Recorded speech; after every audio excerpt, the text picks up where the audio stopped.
हम ना करब सुलहा, काले के सतुह पे करब हम ना करब सुलहा। जाके मार्केट से खरीदब रेडीमेड दूल्हा, जाके मार्केट से खरीदब रेडीमेड दूल्हा।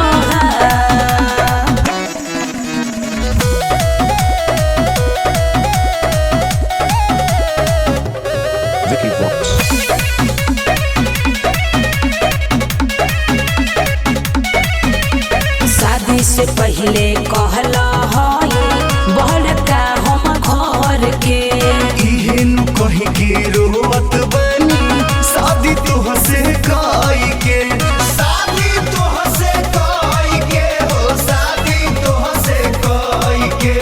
हमहू तो रोते बानी। शादी से पहले कहला हई बड़का हम घर के, इहेनु कहीं के रोवत बनी शादी तोहसे काई के। तो ठीक से रहे के बात सुन बा हमरो खुला, तो ठीक से रहे के बात सुन बा हमरो खुला। सुनते बानी। काले केस तुह पे करब हम ना करब सुलहा, काले केस तुह पे करब हम ना करब सुलहा। जाके मार्केट से खरीदब रेडीमेड दूल्हा, जाके मार्केट से खरीदब रेडीमेड दूल्हा।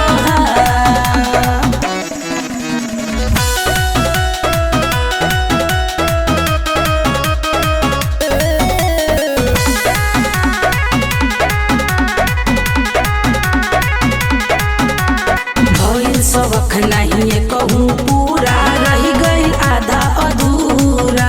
आगे से तू लेके दौड़त बाड़ू मारे के बस के हूरा, बस के हूरा हो, बस के हूरा। देखा तो अपने माई बहन के बात में मत आओ, सोच लो। भइल सबक नहीं कहूँ पूरा, रह गई आधा अधूरा। आगे से तू लेके दौड़त बाड़ू मारे के बस के हूरा। तो भेजा भूजी भूजी शुभम के ज्योति कोइलू हो रहा, तो भेजा भूजी भूजी शुभम के ज्योति कोइलू हो रहा। काले केस तुह पे करब हम ना करब सुलहा, काले केस तुह पे करब हम ना करब सुलहा। जाके मार्केट से खरीदब रेडीमेड दूल्हा, जाके मार्केट से खरीदब रेडीमेड दूल्हा।